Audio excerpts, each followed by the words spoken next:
পিয়ালা যখন এলো কাপড়ওয়ালা কাপড় দাও, কাপড় খান নিলে বলে পিনিয়ে দাও। এই যে কসমেটিকের দোকানে এই যে মুনিহারি মাল যখন বেচতে এলো তো চুরি কিনে নেবে, চুরি লাগে হাজি ভাই তুমি পিনিয়ে দাও, কেন হারকে যার কাছে পিলে চুরি ভেঙেছে তুমি পিনিয়ে দাও। তো ও তখন হাত খানটা ধরলেন, হাত খান ধরে তখন কে হাজি তোমার হাত কত লরম, হ্যাঁ এরকম হাত আমি জীবনে দেখিনি, কত একবারে লরম তুল্লা আছে দিয়া তখন ও ঘোড়ার ডিম চুরি পিনাবে আগে আধ ঘন্টা পর খালি লাড়ছে, লাইড়া লাইড়া হাত খানটাকে গলিয়া মম করে দেয়, তখন চুরিটা হয়ে কয়েছে যাও ও ভাত খাবে না বাড়ি যা কইছে ফ্যাড হয়ে খারাপ হবে না।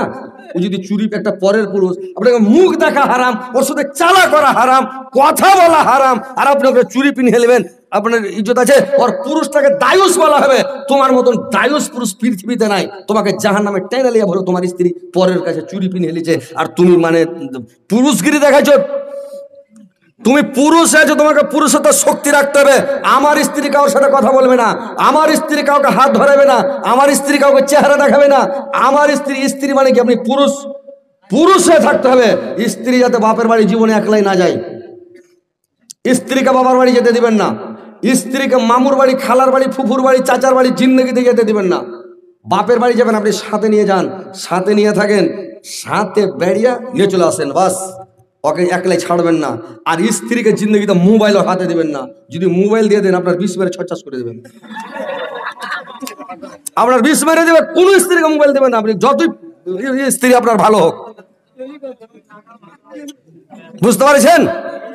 আমাদের এখন কি বলবো, আমাদের মানে বাঙাল বললেও ঝামেলা, এলাকা বললেও ঝামেলা, গ্রাম বললেও ঝামেলা, মানে নাম বললেই ঝামেলা, মানে ঝামেলায় পড়ে আছি। এখন বর্তমানে কি চলছে জানেন, স্ত্রীরা কি করছে, পুরুষকে নিনের গুলি খিলিয়ে দিছে, দিয়ে তখন ওকে তেল মাখাইছে, টিপতে টিপতে নিন চলে আলো, ফালা ঢেপে আলো, উল্টেছে এমন উল্টেছে এমন উল্টেছে, ডাক্তারের কাছ থেকে ওষুধ চলেছে, নিনের গুলি খিলিয়ে দেওয়া, ওকে বেহুশ করে দেওয়া, তারপরে তখন ফোন টেনে হ্যাঁ সোনা কেমন আছো, ভালো আছো জান, তো কইছে তোমার ইয়ার খবর কি তোমার হাজবেন্ডের, বললে এখনো মরে গেছে। সারা রাত গল্প করো, আর চিন্তা নাই, সারা রাত গল্প করছে বেদম ফজর পর্যন্ত, সারা রাত প্রেমের গল্প করছে। আপনি স্ত্রীকে ভালো মনে করবেন? জিন্দগিতে স্ত্রীর হাতে মোবাইল দেবে না। আজকে মৌলভী সাহেব যখন বেরিয়ে হয়ে আসছি, মৌলভী সাহেব একটা ছোট মোবাইল দিয়েছি, তো মৌলভী সাহেব ফোন টোন করে, তো নাম্বারটা যে ক্যান করে কে পেলে 2-3 জায়গা থেকে আলগা লোক ফোন করে, আমি কিন্তু রেকর্ডিং সেট করে চলে এসেছি, রেকর্ডিং ফিট করে জালসা করতে চলে এসেছি। আর লাভা বাঙারুয়ার কাছে আমি জালসা করছি, জীবনী করছি 5 রাত, জীবনী করছি লাভা বাঙারুয়ার কাছে বাবনি গ্রামে। আর করেছি কি, ফোন তো চারিদিক থেকে ঢুকতে লেগেছে, কিন্তু আমার স্ত্রী খারাপ কথা বলেনি, 2-4টা কথা বলেছে, কিন্তু ওয়ারালে বাপের ধন পেয়েছে, মেয়ে লোকের আওয়াজ পেয়ে ফোন করেছে, গল্প সব রেকর্ডিং। আমি বাড়ি গেলাম, বাড়ি যাওয়ার পরে তখন লক করে মোবাইল টেনে ওকে তাড়াতাড়ি করো, ওটা করো, কাছে ভিড়তে দিন, আর সব রেকর্ডিং শুনছি, কার সাথে কি গল্প হয়েছে।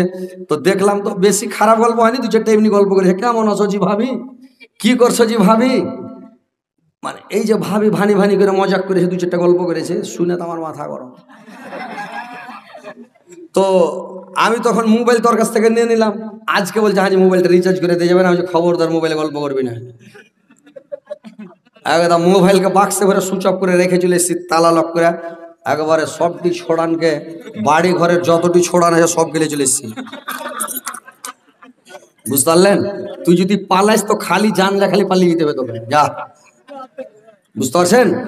স্ত্রীর নামে ব্যাংকে অ্যাকাউন্ট করবেন না, একটা কথা ভালো করে শুনেন, 1 নম্বর কথা, স্ত্রীর নামে অ্যাকাউন্ট করবেন না, স্ত্রীর নামে বেশি জমি করবেন না, স্ত্রীর নামে জমি দিয়েন না। এখন বুড়াতি কালে পারলে দিবেন, না পারলে একটু এমনি দিয়ে দিবেন, মরার কালে দিয়ে দিবেন, যে যা তুই মোহরা না তোকে এখান দিয়ে দিন, কিন্তু রেজিস্ট্রি করে দিবেন না, তো আপনাকে ছেড়ে দেয়। 5 ছেলের মা 7 ছেলের মা দুনিয়া থেকে পালিয়েছে, পুরুষটাকে ছেড়ে অ্যাকাউন্টে টাকা দিবেন। আমার কি বলবো, বলতে যা ফের ফ্যামিলি বের করে, যে আমাদের গ্রামের নিজস্ব লোক, যে ভাই ওর স্ত্রীর নামে বোম্বাই খেটা 5 লাখ টাকা জমা করেছে, 3টা ছেলের মা ছাইলা পিলাইলা 5 লাখ টাকা পালিয়ে গেছে।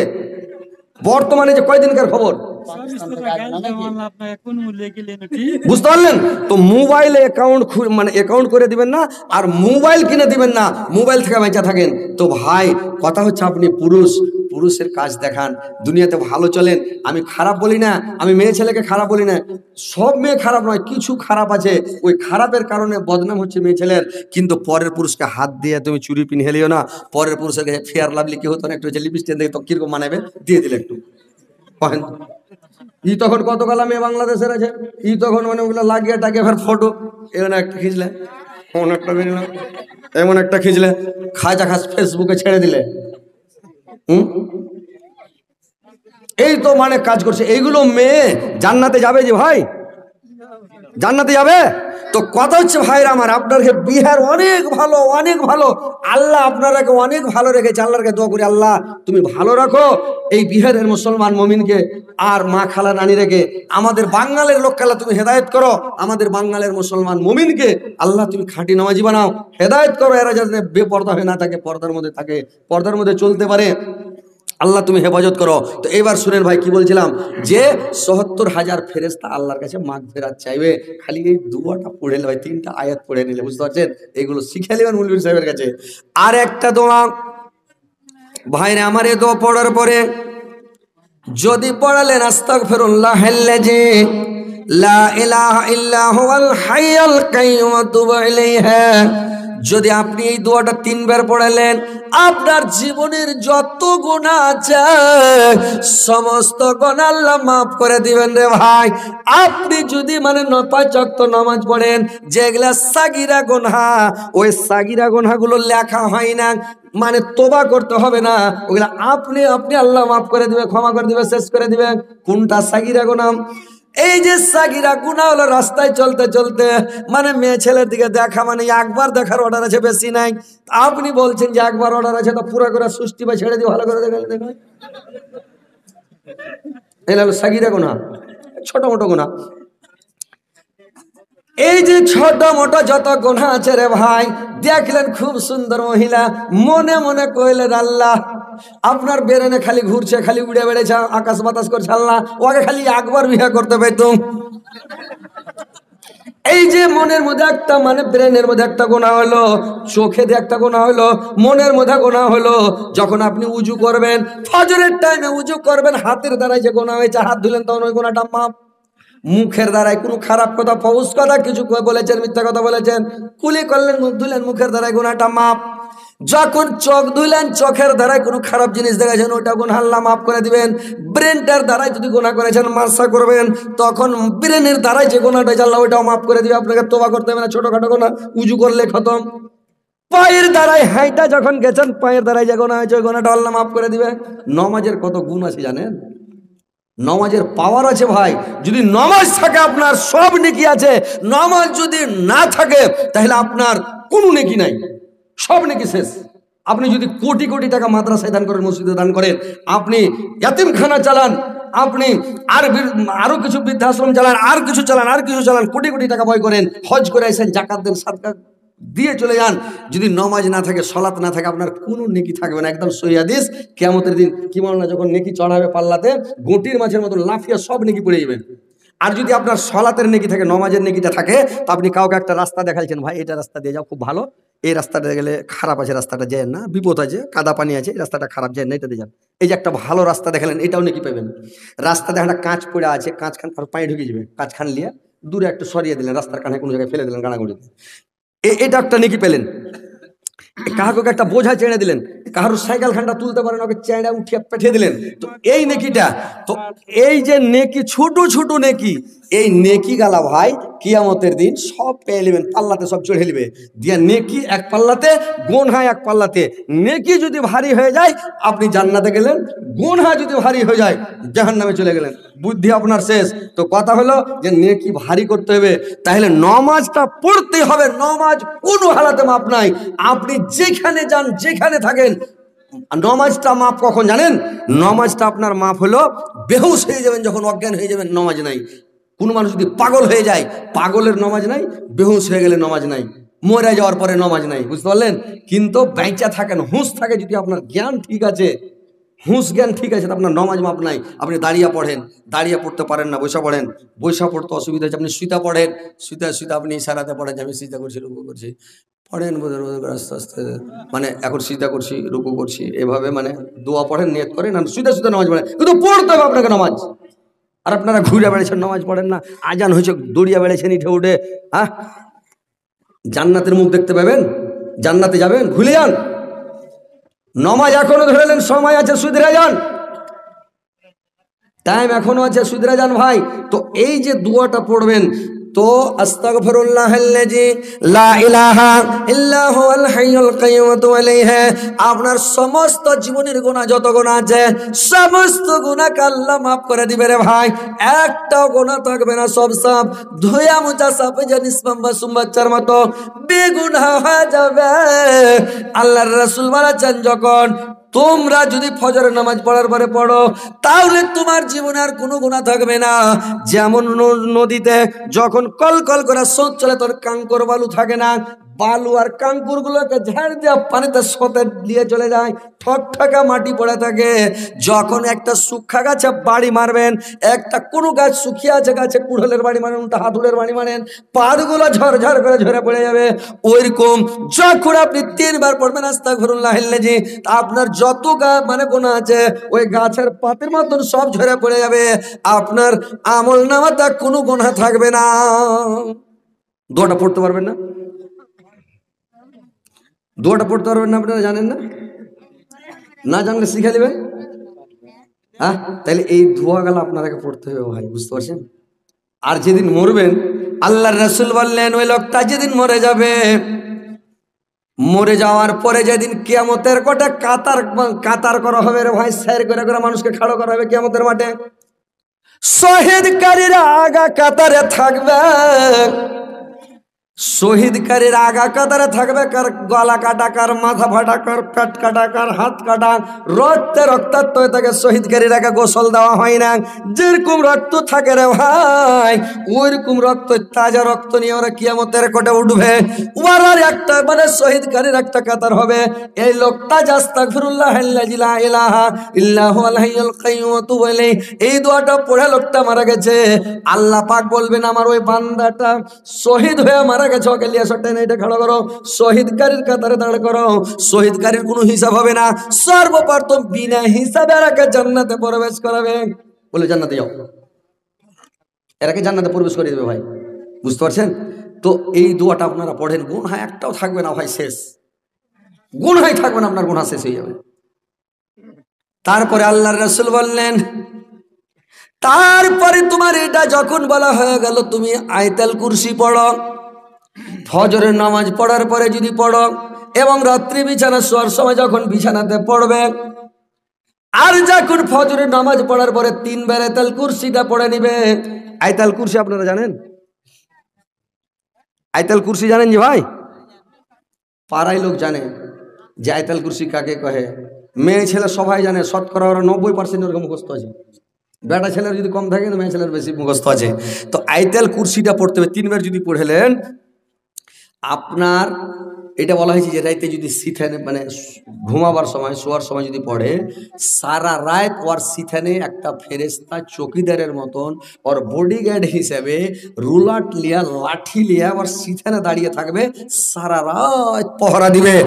মানে কোনো চোর, ডাকাত, লুচ্চা, লফন্দর, ভূত, প্যারত, সাপ, বিচ্ছু, কোনো হিংস্র প্রাণী ওর বাড়িতে ঢুকবে না। চোর চুরি করতে পারবে না, ওর বাড়ি ঢুকবে না, বুঝতে পারলেন? আপনি 3 বার পড়েলেন, আপনার বাড়ি ঢুকবে না, ফেরেশতা আছে না, সবাই তেড়ে নিয়ে বেড়াবে। আপনি আরামে বিন্দাস লাখ টাকা ঘুম পড়েন, একদম রোটার চালু করে দেন, নিন পড়েন বিন্দাস, শুয়ে আছেন আপনার চৌকিদার একবারে। আর আপনি দুয়া দুরুজ পড়বেন না, একটা ছোট চিরিক করে উঠলে লাফ ঢোক আমাকে, চোট ঢুকে গে, এন বললে হবে? আপনি আয়াতুল কুরসিটা মুখস্থ করেন, 3 বার পড়েন না ভাইরা আমার। নেকি করতে পারলে কত নেকি, কত সব, ভালো করে শুনালেন। এবার বিসমিল্লাহিল্লাযী লা ইয়াযুররু মা ইসমিহি শাইউন ফিল আরদি ওয়া লা ফিস সামাই ওয়া হুয়াস সামিউল আলিম, এই দোয়াটা যদি ফজরের নামাজ পড়ার পরে 3 বার পড়ালেন, সারাটা দিন আপনি নিরাপদে থাকবেন। আপনার উপরে কোনো বিপদ আপদ বালা মুসিবত কিছু আসবে না, আপনি মত ছাড়া আপনি একবারে নিরাপদে থাকবেন, কোনো অসুবিধা হবে না। একদিন আল্লাহর রাসূল কাছে একটা সাহাবী বলছেন, ইয়া রাসূলুল্লাহ, আজকে আমি সারা রাত ঘুমাতে পারিনি, সারা রাত জায়গা ছিলাম। আল্লাহর রাসূল বলছেন, কি ব্যাপার, কেন ঘুমাতে পারোনি বলো? বলছি, ইয়া রাসূলুল্লাহ, কেন ঘুমাতে পারিনি জানেন? আজকে বিচ্ছাত আমাকে দংশন করেছে, বিচ্ছুতে আমাকে দংশন করেছে, বিচ্ছার বিষয়ে আমি থাকতে পারিনি, সারা রাত পেরেশান। আল্লাহর রাসূল বললেন, তুমি এই দোয়াটা কেন পড়োনি? এই দোয়াটা ফজরের নামাজ পড়ার পরে 3 বার যদি পড়ালো, তোমাকে কোনো সাপ বিচ্ছুতে দংশন করবে না, সাপ বিচ্ছা তোমাকে স্পর্শ করবে না, দংশন করবে না। আর যদিও করে নাই, তোমাকে বিষ লাগবে না। আর যদি মাগরিবের নামাজ পড়ার পরে পড়ে নাও, তাহলে সারা রাত তোমাকে সাপ বিচ্ছুতে দংশন করবে না, কামড়াবে না। আর যদি দংশন করে, তোমাকে বিষ লাগবে না, বিষ পানি হয়ে যাবে। কি দোয়াটা? আল্লাহর রাসূল বললেন, আউযু বিকালিমাতিল্লাহি তাম্মাতি মিন শাররি মা খালাক। আয়াতুল কুরসি এই দোয়াটা, আউযু বিকালিমাতিল্লাহি তাম্মাতি মিন শাররি মা খালাক, এই দোয়াটা 3 বার পড়ে নাও, তোমাকে কোনো সাপ বিচ্ছুতে কামড়াবে না। এইগুলো তো পড়তে হবে না। ফজরের টাইমে মসজিদে বের হলেন, আর তামুক কইলা তাড়াহুড়া করে মুখে ভরছেন, আর গল্প শুরু করছেন মসজিদের বাইরে। মসজিদে বসে একটু দোয়া গালা পড়লে হবে না? আমি পড়তে জানি না, মুলি সাহেব বসে আছে, নামাজ তো পড়েলে, ওকে বলেন, মাল্লা একটু শিক্ষা দিন তো এটা। 1 দিন 2 দিন কহাকহি করতে করতে 2 দিন 3 দিন লাগুক না, 4-5 দিন, আপনার বেরেন নাই, মতো বয়স্ক হয়ে গেছেন, 2-4 দিন লাগুক, 8 দিন লাগুক, আপনি শিখেন তো। কিন্তু আপনাকে শিখতে হবে তো। দিন মেনার পাশে লেগে থাকেন, ওর উপরে ধ্যান করেন, সবসময় পড়তে থাকেন, আপনাকে 1 দিনও লাগবে না এগুলা দোয়া 1 দিনে এই মুখস্থ। তাহলে আছেন কোথায়? জান্নাতে যাওয়ার মন নাই আপনার? হ্যাঁ, যান, বসেন মাওলানার কাছে, যান, শিখেন দোয়াগুলো। সূরা রুম একটা মনে রাখেন কথা, সূরা রুম খুলবেন, আয়াত নাম্বার 17-18 নম্বর আয়াত, 2টা আয়াতে একটা দোয়া। সূরা নূর কইবেন না, রুম, সূরা রুম, সূরা রুমে 17-18 নম্বর আয়াতে 2 আয়াতে একটা দোয়া। এই দোয়াটা যদি পড়ালেন ফজরের নামাজ পড়ার পরে বা মাগরিবের নামাজ পড়ার পরে যদি পড়ালেন, তাইলে একটা আবেগ যদি সারা রাত মসজিদে আল্লাহ আল্লাহ আল্লাহ আল্লাহ করে, আল্লাহ আল্লাহ করে জানে কি পাবে, তপস্যা করে জানে কি পাবে। আপনি দোয়াটা পড়ে সারা রাত লাখ টাকা টাকা নিন পারছেন, তো আপনি ওই লোকটায় সারা রাত জায়গায় তপস্যা করে জানে কি পাবে, আপনি নিন বেড়া বাতখানি নাকি পাবেন। আল্লাহ রাসূল বলছেন একটু আমি কম, আল্লাহ বলছেন আমি কম বেশ করবো না, ওকে পুরা নাকি দিয়ে দেবো। জোরসে বলেন সুবহানাল্লাহ। দোয়াটা শুনবেন, দোয়াটা শুনবেন। দোয়াটা হলো সূরা রুম 17-18 নম্বর আয়াত, ফা সুবহানাল্লাহি হিনা তুমসুনা ওয়া হিনা তুসবিহুন ওয়ালাহুল হামদু ফিস সামাওয়াতি ওয়াল আরজি ওয়াসিয়া ওয়া হিনা তুজহিরুন। ছোট্ট দোয়া। এই দোয়াটা যদি পড়লেন, আর আপনি যদি ফজরের নামাজ পড়েলেন, একটা লোক যদি কোনো কাজকর্ম কিচ্ছু না করে, মসজিদে বসে খালি আল্লাহ আল্লাহ আল্লাহ করে তপস্যা করে, আল্লাহর খালি তাসবিহ পড়ে, খালি আল্লাহকে তপস্যা করে, আল্লাহকে ডাকে, তো ও যতটা নেকি পাবে, অতটা নেকি আপনি কাজকর্ম দুনিয়াতে যা করবেন করে বেড়ান, কিন্তু আপনি নেকি ওই লোকটার সমান পেয়ে গেলেন দোয়াটা পড়ে নেওয়ার কারণে। বুঝতে পারছেন? তাহলে কত নেকি। আইলা মাক্কা নেকি, যদি নেকি করতে চাহেন, নেকি করতে জানেন, তো আইলা মাক্কা নেকি। কিন্তু মানুষ নেকি তো করার ধান্দা নাই, নেকি তো করতে চাইবে না। এরা আল্লাহ বলছেন তোমরা সকাল বিকেল আমার তাসবিহ পড়ো, সকাল বিকেল আমাকে স্মরণ করো, সূর্য ওঠার আগে এবং সূর্য ডুবার আগে আমাকে ডাকো, আমার তাসবিহ পড়ো, আমার প্রশংসা সহ আমার তাসবিহ পাঠ করো, আমার গুণগান করো, তোমরা আমাকে ডাকো, অধিক পরিমাণে ডাকো, আল্লাহকে সব সময় ডাকতে থাকেন, সব সময় ডাকতে থাকেন। আপনারা কিছুদিন আগে আলিফ লাইলা বই দেখতেন, কিছু দেখতো মানুষ টিভিতে, আলিফ লাইলা দেখা দেখ না যে ভাই, সিংবাদ গালাকে দেখাই দেখ না, তো আলিফ লাইলা যে দেখাই, তো মনে করে না মৌলভী সাহেব হয়তো আলিফ লাইলা দেখেছে, হয়তো ঝোঁকে ঝাঁকে একদিন দেখেছি, তো মানুষকে বেশি ফের কোনটা পেলেবে, এটা কথা না যে আমরা দেখেছি, ঝোঁককে একদিন কোন দিন দেখেছি, তো ঝোঁকে ঝাঁকে একদিন যদি দেখেছি আলিফ লাইলা, তো অতি লোকটা যে কোনো কাজ করছে, যদি খালি আল্লাহর নাম নিয়ে নেয়, মানে খালি যদি বলে এ আল্লাহ তু কর মদদ, আল্লাহ তু কর মদদ, খালি বলে দেয় তো কাজে লাভ, মানে কাজ হয়ে গেল। আর যদি ভুলে যায়, যদি খালি আল্লাহর নাম না নেয়, তাহলে বিপদে পড়ে আলো নাকি। তলে মেশিন ওর স্টেট দিয়ে দিয়েছে, পানি ভো ভো করে বাড়াইছে, ওপর থেকে এরকম কাঁটার আঁক মানে কাঁটার মই ওর উপরে পড়ছে, আর এরকম করে ধরে নেয় যোগে মাগে পড়ছে, তো কাঁটাতে গেঁথে মরে যাবে, আর তল দিয়ে পানি তো ডুবে মরবে। তখন সিংবাদ কইছে ই আল্লাহ তু করমদাত, যেমন কহলে এমন গাইবি মদত তাইলো আল্লাহকে বাঁচালে, মানে এটা একটা ভালো জিনিস দেখাচ্ছে যে আল্লাহ তোমাকে, আল্লাহকে ডাকলে আল্লাহ কিন্তু তোমার উপকার করবে, সত্যি উপকার করবে, করবে না?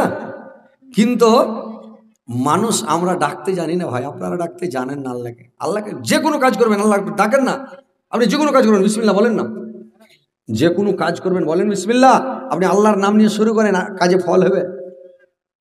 করা হয়ে গেল কাজটা আলহামদুলিল্লাহ, খেতে বসেন বিসমিল্লাহ, খাওয়া হয়ে গেল আলহামদুলিল্লাহ।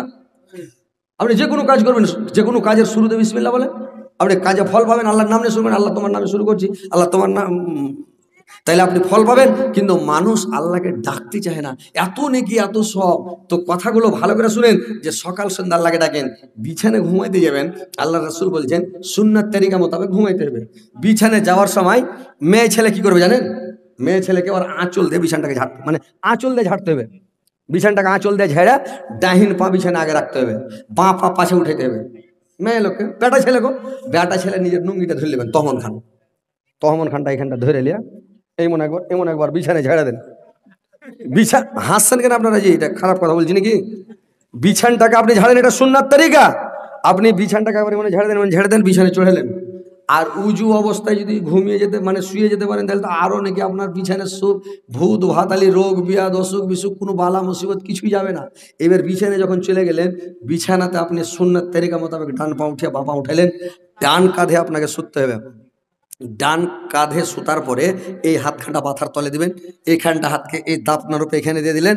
এইবার তখন মন্ত্র পড়তে শুরু করে দেন, মিন মিন মিন মিন মিন মিন করে মন্ত্র পড়েন, আপনি দোয়া পড়তে শুরু করে দেন। আল্লাহর রাসূল বললেন, যখন তোমরা বিছানাতে যাবে তখন তোমরা কি করবে? এই দোয়াটা যদি তোমরা পড়ে নাও, ইজা জুলজিলাতিল আরজু জিলজালাহা, এই সূরাটা যদি তোমরা দুবার পড়ে নাও, তাহলে 15 পারার নেকি তোমরা পেয়ে যাবে। আর যদি তোমরা সূরা ইখলাস, এই কুল হুয়াল্লাহু আহাদ, এই সূরা ইখলাসটাকে যদি তোমরা 3 বার পড়ে নাও, 4 ভাগের কোরআনের মানে কোরআনের 3 ভাগের 1 ভাগ 10 পারার নেকি আপনার আমল নামাতে লিখে দেওয়া হবে রে ভাই।